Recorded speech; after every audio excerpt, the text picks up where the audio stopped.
What happens if the engine stops? We all freeze and die. If you have hate in your heart, let it out. Our press secretary gave alternative facts. Look, I'm not racist, but... You're pretty close to going to hell. I am a strong, independent woman, and I will get on a table, because this is my right, America. Boy. What up, this is Elliott-Carter, and welcome to the Intellectual Controversy podcast.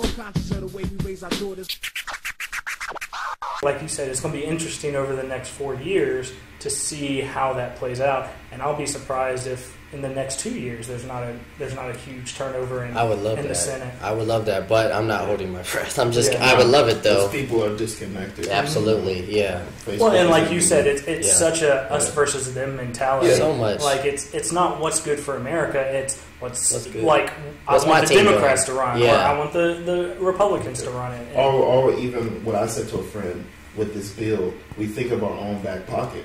Like when Obamacare happened, my premiums went up $110 bi-weekly. Yeah, that's money. I wasn't happy, but to meet people who are like, yeah, I got it, and I'm getting my cancer treatment. I'm like, all right, I'll give up a little money to make sure this person's alive with their family. And you take I forget what I was reading. It was a Canadian celebrity, and they were like, yeah, I pay more for health insurance, or I pay more in taxes because we have free health insurance. Mm-hmm. But that's my responsibility as a human to take care of my other humans. That's my whole point about it. As a human being, before you think about your own paycheck, your own pocket, if you had a neighbor and you know they were dying and you could help them by giving them money or paying taxes, you would just not do it? Like, where have we lost our humanity? And I think we're gonna bridge what you just said back to something you said earlier before we talked about the whole political thing about social justice warriors. Mm-hmm.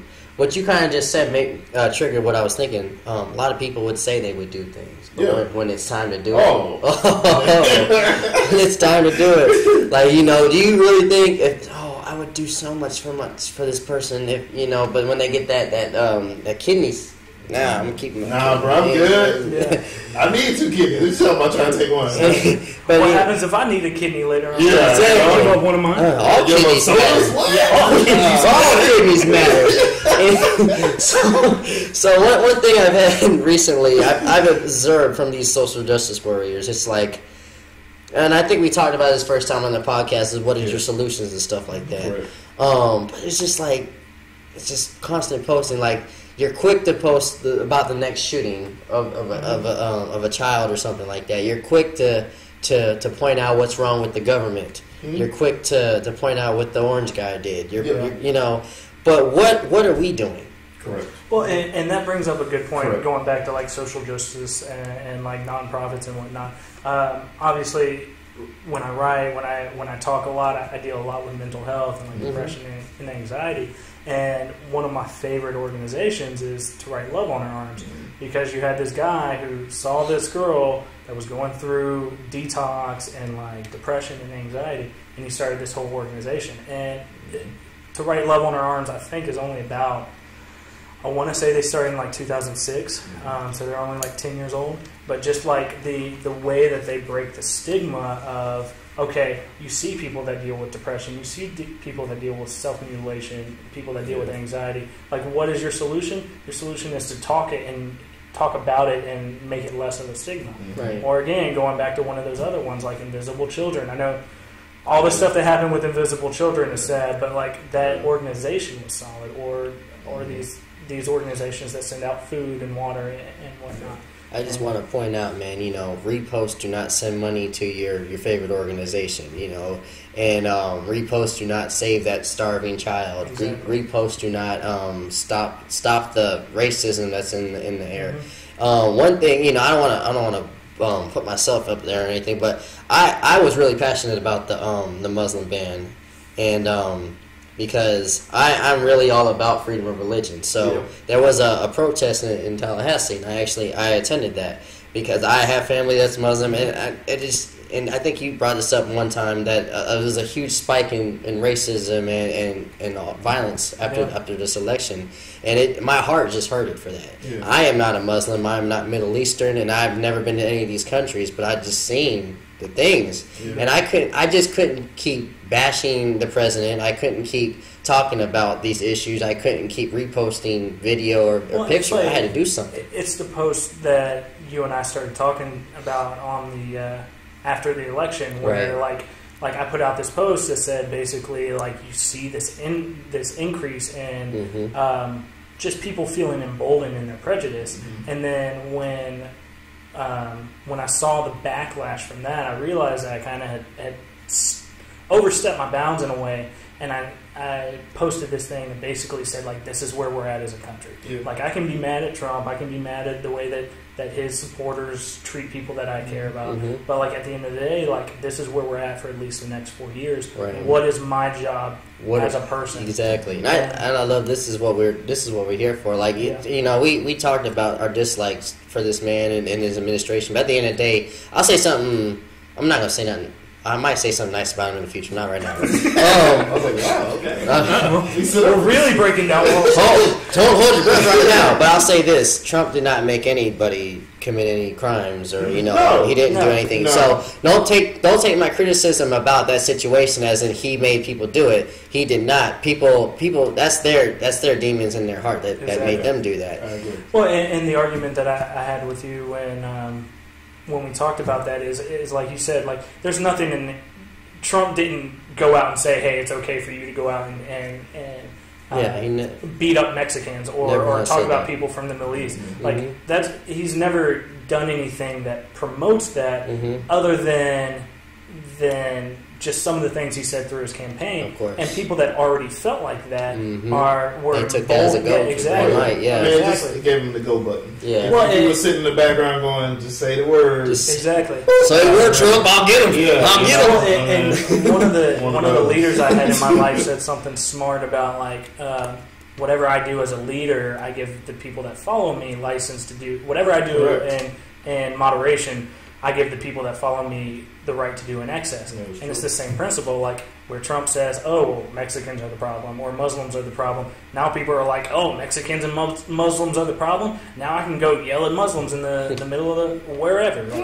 Like I was watching a video before I came over here about this family in Texas, like this Arab family in Texas, and this guy's just standing on the beach, like yelling cuss words and talking about how Trump's going to take care of them and send them home. And I'm like, at what point do we feel like that's okay? Like, what says, you know what, this is justified in my mind when you get to that point? And so, I would advise everybody. I'm sorry, I didn't mean to I would advise everybody, if you don't know a Muslim, if you don't know a homosexual, if you don't know somebody of color, if you don't know a white person, if you are always talking to somebody that looks like you, talks like you, acts like you, just in your bubble, I suggest you get out of your bubble. Get to know somebody, because everything that you see on TV or what other people say might not be exactly what it is.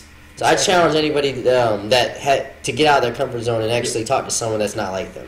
Well, and it goes back to what we've said a few times on this podcast, is that it's really easy to generalize a group of people or generalize an idea until you meet someone that, of course, like you can put a face with a subject. And then your whole world is shattered because you have a different experience of which you weren't expecting. I did not expect this black person to do this. Well, and even on the flip side, let's say you go out and you meet a Muslim and they're everything that you thought they were, and they're hateful and they're combative. Well, that's still like.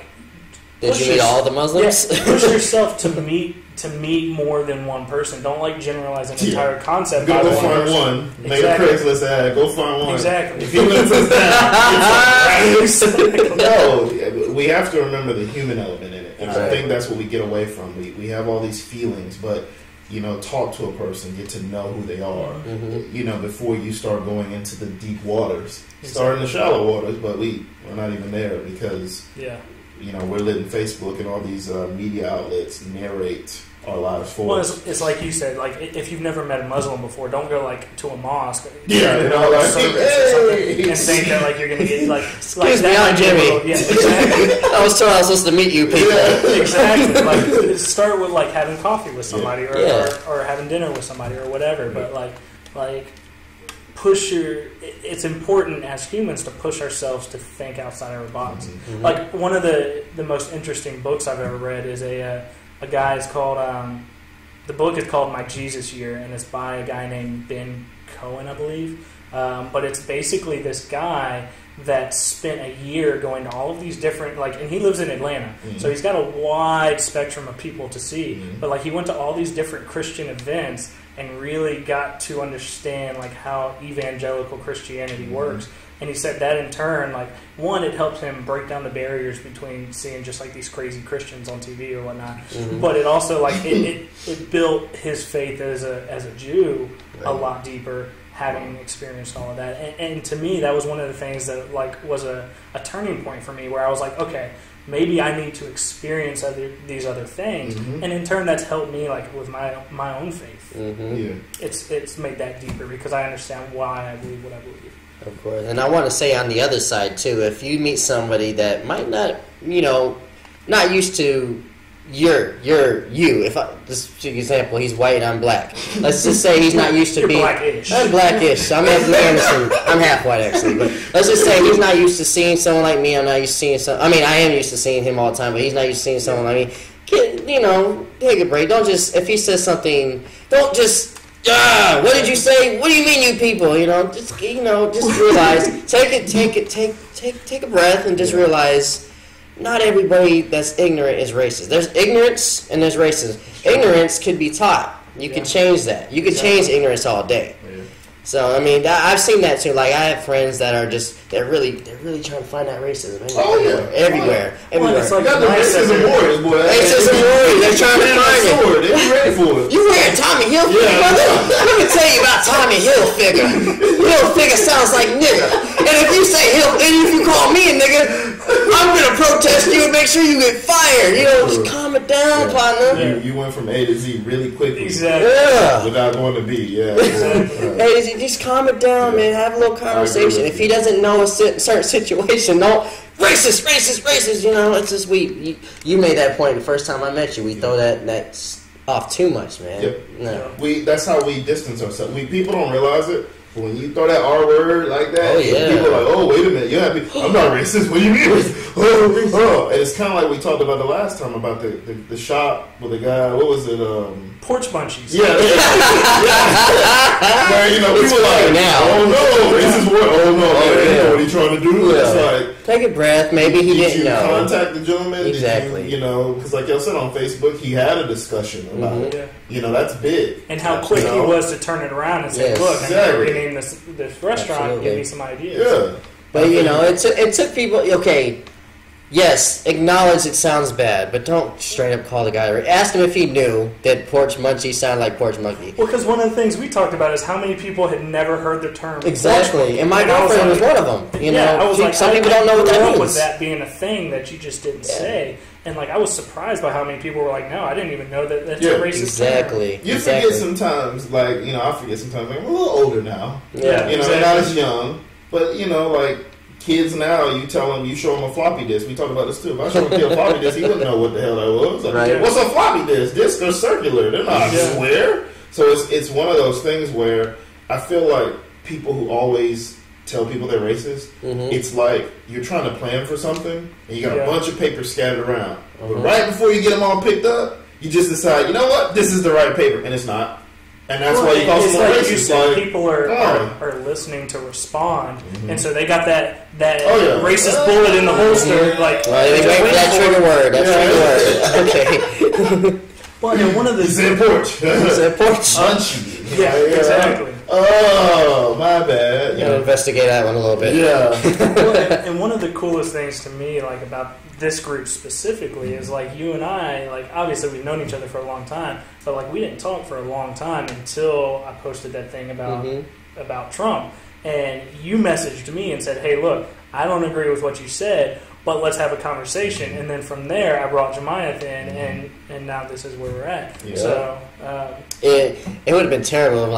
Alex Snow, you racist hoe. It would have been terrible if I did it. Let's be fair. A couple of people said it. But I know him. Even if I didn't know him, that's like, I don't know. I'm like you to an extent. I might be a little bit more extreme. I think you're a little bit less extreme than I am when it comes to the racist word. I'll throw it out. I will throw it out, but I'm not quick to throw it out. I have a step program. Alright? I understand that. You say certain things, you look at me a certain way, you know, you just, when you get to 10, I'm like, alright, I do gotta call you a racist. I do gotta call you. You got 10 steps. You got 10 steps, alright? You know, some is forgivable, some, you know, if I can teach you your ignorance, because ignorance is a curable disease. It really is. So I'm not really quick to doing that. Yeah, I was ignorant, like we were just talking about Muslims. I was ignorant.